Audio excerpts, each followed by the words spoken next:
Alright everyone, the new Jojolands chapter 17, is out, and it is really good, with this really fun chapter cover of a lot of our favorite Jojolands characters in some funny looking low quality. Who the hell is this guy?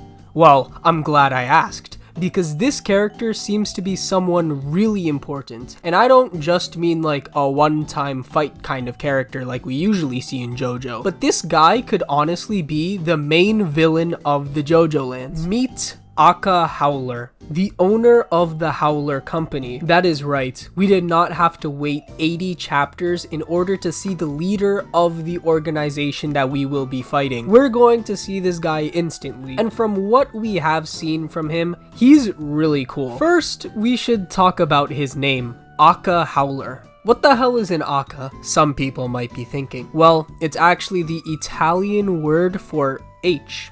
Like, that's how H is said in Italian, Acca. And this is further proved by the H motif the character contains. I mean, the character has a choker type thing with a bunch of H's on it. So his name is H. Howler. Pretty interesting. But it's also pretty interesting why Araki decided to name his first name the Italian word for H. It seems like something that'll reference part 5 of JoJo, Golden Wind. But Araki has done a lot of Italian stuff in JoJo, so it's honestly no big deal. But what is a big deal though is that he owns Howler, an extremely massive and evil company. So it does give off some Diavolo vibes, but once again, not anything too out of the ordinary for a JoJo story, aka really crazy. I would like to talk more about this guy, but there is a lot that I could mention, so much that I'm thinking of making an entirely separate video just about him. But let's talk about a character whose name was also recently revealed. With all of this new stuff being talked about in the chapter, there is something pretty big that I haven't seen too many people bring up. The fact that only 8.1% of my audience is subscribed to my channel. Like, come on, subscribe. But also the fact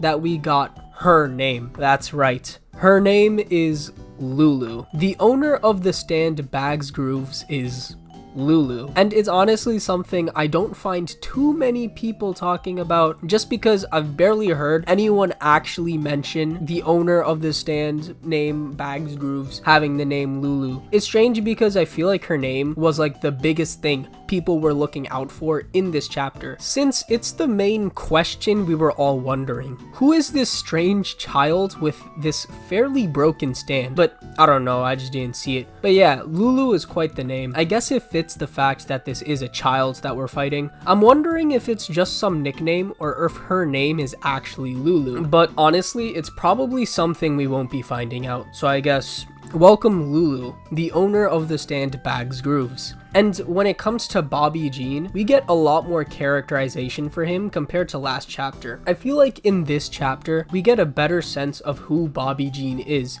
and it's pretty familiar, let's just say. It hits me with this panel, and the whole exchange between Bobby Jean and Lulu in the parking lot was interesting as well. Basically, it was about Lulu freaking out about how they were dealing with people strong enough to stop her Bags Grooves, while Bobby Jean took a lighter approach, reminding her about what the mission was and what was important. This to me is really similar to Whole Horse. To those who forgot, the whole thing with Whole Horse and his whole personality was about being number 2 rather than number 1. He always wanted to work with someone else and have them take the reins while he just did what he had to do. This is pretty much how Bobby Jean is acting right now. He sees that they have a specific mission to do and that they want to complete that exact mission. And it's especially a nice comparison due to the stand reveal in this chapter being Glory Days.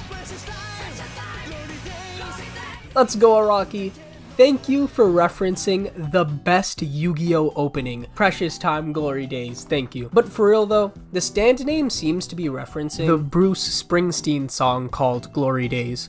Unsure how they found that out because there are a lot of songs with Glory Days in the title, but that's just something out of my sphere, so I won't comment on that any further. But as for the stand itself, there is something I'm interested in. What part of it is exactly the stand. In the chapter, we see Bobby Jean put a silencer on a gun and then shoot the gun. So is this a stand that contains two different parts? Maybe the gun itself and the silencer have different abilities, or is only one of these parts actually the stand, while the other part is just a normal gun or silencer? If so, is Bobby Jean's stand the gun, or is it even the silencer that's the actual stand? Or maybe it's none of them at all.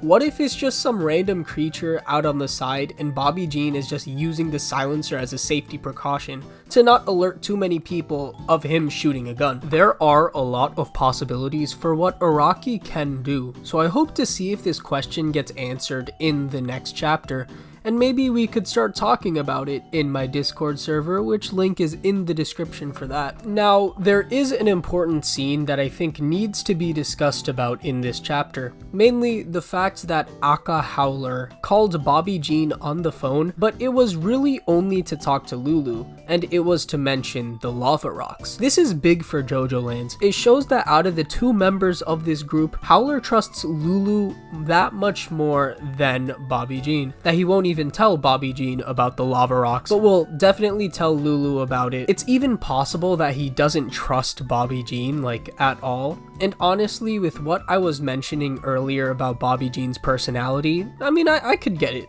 Bobby Jean isn't the type to really care for Howler that much, but we see how emotional Lulu gets with things. That's something who you definitely want working with you. It honestly gives me the feeling that Bobby Jean could defect from Howler. We could see Bobby Jean becoming an ally, maybe even one of our main characters. Since JoJo main groups tend to have like 6 people, he could be their 6th member. It works well with the Whole Horse comparison, since Whole Horse did have the chance of being a member in the Stardust Crusaders gang, so maybe Araki is trying to make up for it this time. Something funny that I wanted to mention has a lot to do with Usagi. As you remember, Usagi is in a pretty critical condition, with Bag's grooves nearly reaching his brain, so we saw some effects that could be caused from this brain damage. A scene that many people found funny was the one where he talks to Jodio, calling him his best friend and all of that. But then he said that MRI stood for man's a real idiot. There's a chance that he's poking fun at the fact that Jodio messed up MRI and ICU, but that's just speculation. But something crazy I did see though was a few people thinking that this was a perfectly normal Usagi. Obviously it's not. The fact that the characters in the chapter even mention it is pretty much just saying that this is Usagi when he's really messed up in the head. This is how Usagi is acting when he's getting something messed up in his brain, and thus he shouts out nonsense. But I think it's pretty telling on how funny Usagi really is on his own, that people thought him with these issues was just regular old funny Usagi. It's really interesting to see. Also, can we talk about how broken the Mattekudasai is looking to be? Usagi, in a brain damaged state, is able to create another MRI machine just by remembering some of its important parts.